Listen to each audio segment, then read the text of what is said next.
Is it true that you sent your photo to the producers to get the part? Yes, it's completely true. Yes, indeed I did. Yes, I did. Because you wanted it that much and you thought, oh, I know nothing like that. Well, yes, I wanted it that much. And also, you know, I'd heard about the story. I knew that it was written by Aaron Sorkin, being directed by Danny Boyle, with Michael Fassbender playing the lead. And there was a great girl's part, Polish-Armenian woman. I'm thinking, somebody needs to send me this script. Yeah. But I Googled what the real Joanna Hoffman looked like, and I looked absolutely nothing like her. So I knew that they wouldn't consider me, not in a million years. So I thought, well, I'll give them a little bit of a nudge. And I think I did it in a timely way. I think that they were casting quickly at that point. Michael only had a small window in which he was available, and I just so happened to have an email address for one of the producers, and I just went for it, to be honest. Which are the most challenging days?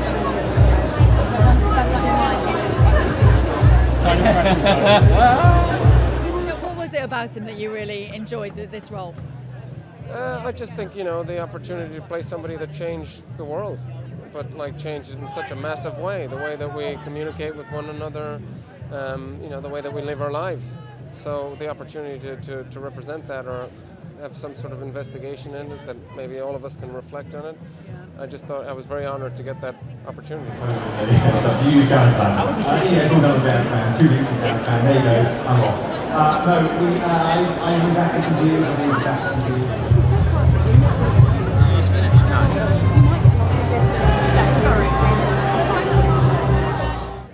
You know, we're not doing an impression. It's not a biopic. It's not. So we have some room to be fictional, to kind of do a dramatization of what John Scully and Steve went through. Yeah. So you know you're not replicating him exactly. So he becomes more of a source of information, great information, but in the end, what I took away from him was that there was still pain there was still regret over the way it ended, which was badly.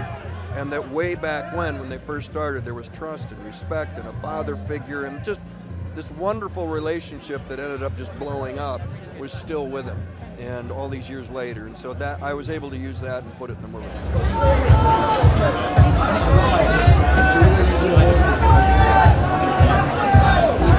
How are you? Are you enjoying yourself? But yes, it's not a biopic, and I'm very proud to say that. That's one of the exciting things about it, is that this man whose philosophy was think different, he tries to do that with his story as we tell it.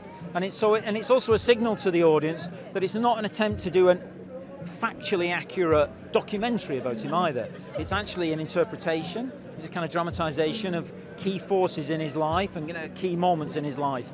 And it's based on testimony from the people themselves, sadly not from Steve, although the book it's based on was commissioned by Steve. And unusually, he asked for no control from Walter Isaacson of the book, which is very unusual for Jobs because he wanted control over everything, which is one of the interesting things about the film, is that he likes end-to-end control of his products.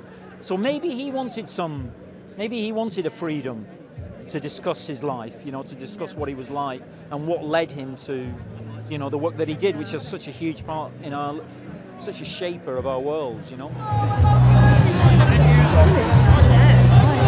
Very successful.